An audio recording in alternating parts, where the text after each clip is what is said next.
I'd never really considered it before that there was this instrument that existed that could make kind of any sound you wanted. Sound that's beyond the rules of nature. I'm sure people wondered why on earth we were doing it. The sound is the absolute, critical thing, really. And if you can't produce amazing tunes at the end of it, we should just give up and go.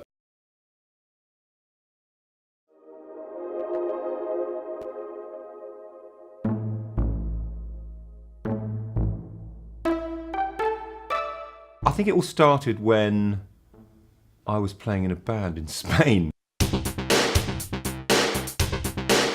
I bought a Yamaha QI10, messing about with this thing one day, trying to program it, these tiny little buttons, and thinking, well, let's make a keyboard or something.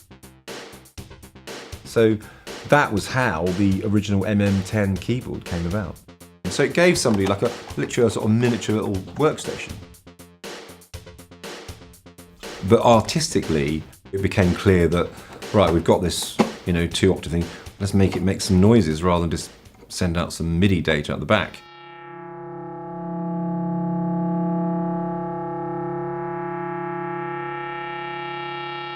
The sound on synthesizers are obviously a massive do. It's that you're making a musical instrument. At the end of the day, it's got to appeal to the musician. That was the moment then I sort of picked the phone up to Chris and said, look, we're thinking about doing this thing. Would he be able to do the hardware? Which turned into the base station. So this is where I do all my work for the last 20 odd years. Ian asked me to make a contribution to this synth. Chris was already known as a synthesizer developer. In terms of the analog circuitry, his sort of in-depth, design knowledge was far in excess, and still is, of mine. Basically, this is my end of it, and this part is Ian's end of it. I put in a filter and VCA, the analog synth part of the Wasp, into the base station. That is the prototype of the Wasp. The Wasp, I think, is one of the most important synthesizers of the time. A lot of serious musicians felt that it was a little toy-like, even though the sound itself is incredibly sophisticated, I think. You could never not recognise it. It sticks out, even more so the Oscar. And here's the Oscar with all its rubber.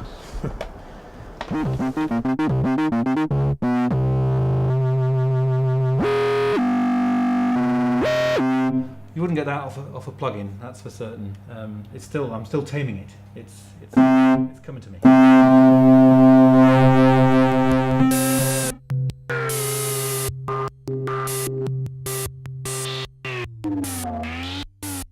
There is that lineage between all three, the Wasp, the Oscar, and the base station.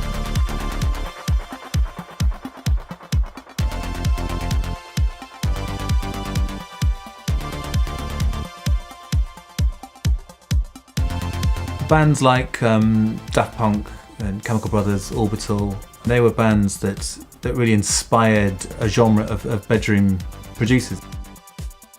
Suddenly it was seen to be sexy to be a knob twiddler, as it were. People wanted something new, but they wanted the sound and characteristic of old synths, but they wanted it in MIDI and they wanted it with more modern capabilities. This, I think, hit the spot with a lot of musicians, certainly in the UK, that wanted to emulate that sort of 303 acidy type sound. I had a bass station rack, which was the bass station without the keyboard, and I used that extensively on my first record with Sneaker Pimps. It was the go-to bass machine. You could almost equate it to having a hit single, where lots of great ideas came together. This is is a journey into sound.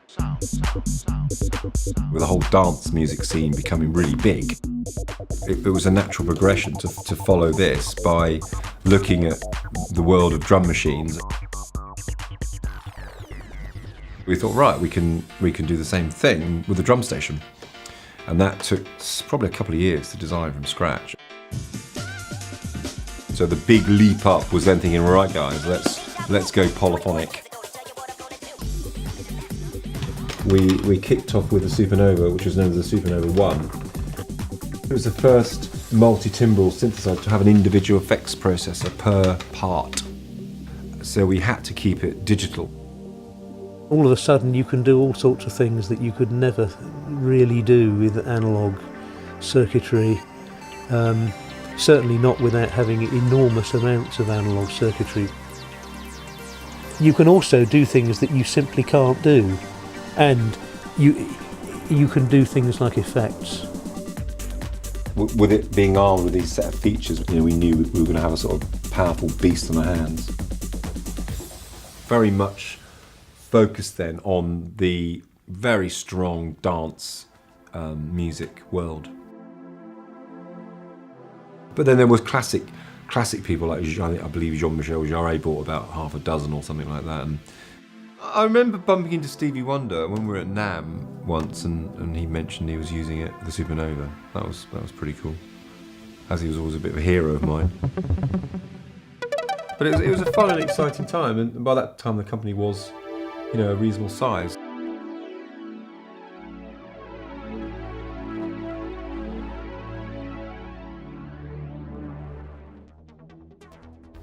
In the 90s, we used hardware equipment to generate all sound. But plugins started to appear on the scene, and the first ones were pretty primitive. But the benefits were huge. All of a sudden, synthesizers were available to run in your computer. A synthesizer for free, albeit a fairly simple one, but that was the writing on the wall really for hardware.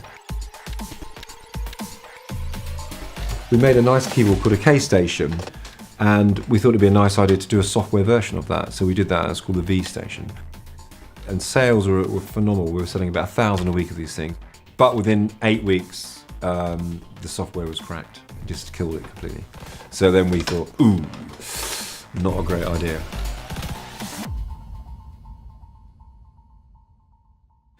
We had a bit of a fresh look at things and thought, if you can't beat them, join them. What's up and coming? And there were several great products coming on the market. One in particular was from a company called Propellerhead, who came out with a product called Reason. And it was back again to the ethos of right back to the beginning of the MM10, whereby this was a great product, but wouldn't it be good to have a controller that mapped to all the instruments in the rack? So that was how the Remote 25 was born. I started at Novation around about 8 years ago, and this was really the first project I had to take on. We'd made loads of great synths in our past, and now everyone was using computer software to make music. So that was really our goal, was to try and make them work as seamlessly as possible. I had 3 keyboards before. I've now been able to sort of trim it down just using the Impulse and one other keyboard, and that's really, really amazing. I think, when the first time I used that Impulse setup with the using Mainstage and stuff, it was like, I'd never done anything like that before, and it still feels quite amazing and sort of futuristic to me. There's so much control on this. You can do whatever you want. After a while, you actually just want something really simple just to make music. So we decided, well, let's try and turn things on their head. This is actually the very first launchpad ever made. You can see here, it says P001, which is the code we give to anything we make from scratch. We drew this drawing of this box with some squares on and said, we think this is going to kind of take over from this. And kind of everyone looked at us a bit strange and said, I don't get it.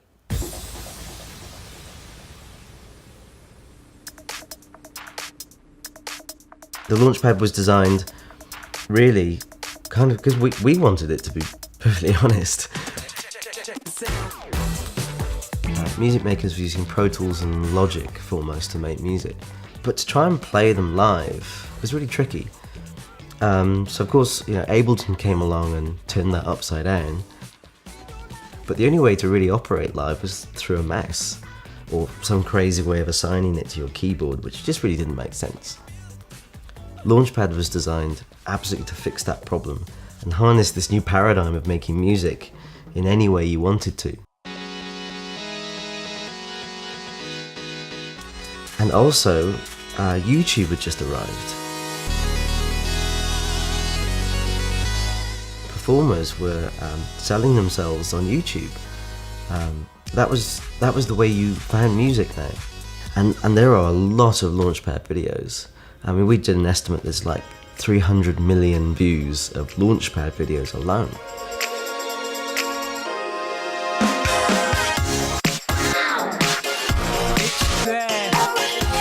Yeah, I'll never forget seeing the Madian video for the first time.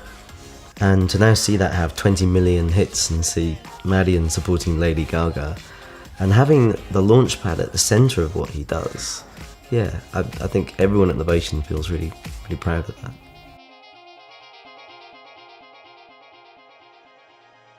The Launchpad and the Remote SL are fun. They're a lot of fun, but they don't have their own sound. Their own sound really comes from the software. So what we need to do is still have the Novation sound, and the Supernova II and the base station is the core of that sound. That's our heritage, is in that sound. So we really wanted to bring it back.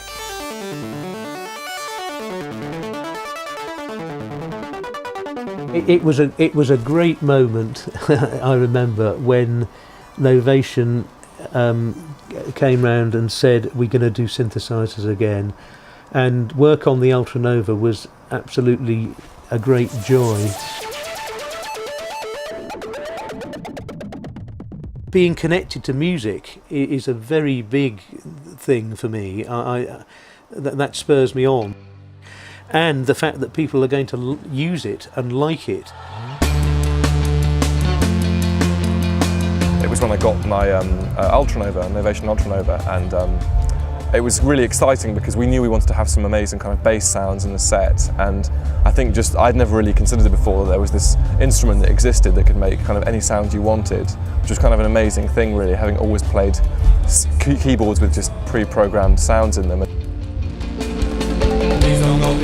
I'm using the Impulse controller live now, which I've taken a lot of sounds from the Ultranova that I created on there and put them onto the Impulse. It's really important to understand with us in the studio that it's a lot of experimenting and playing around, and that's why it's great to use synthesizers, because there are endless possibilities for the sounds that you can create. It's often a case of kind of getting a sound and thinking, this sounds okay, but what if we just do this, this and this, and pretty much sort of just mashing the knobs sometimes and just seeing what you can come up with. You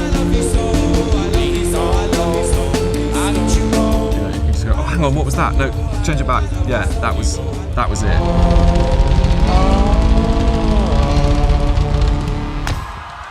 Thank you.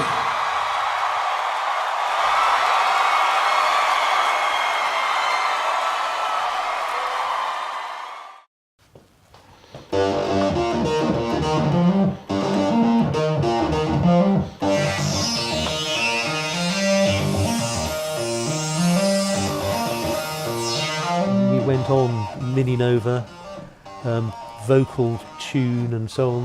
That was good stuff to do. So, okay, this is the robot box. Work it hard to make it better.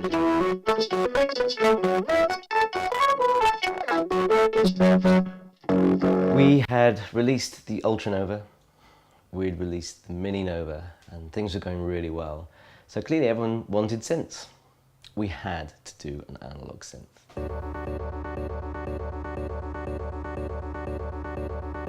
We went back to Chris Huggett, the original designer.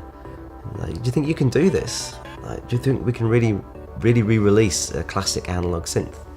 And he said, yeah, of course I can do it.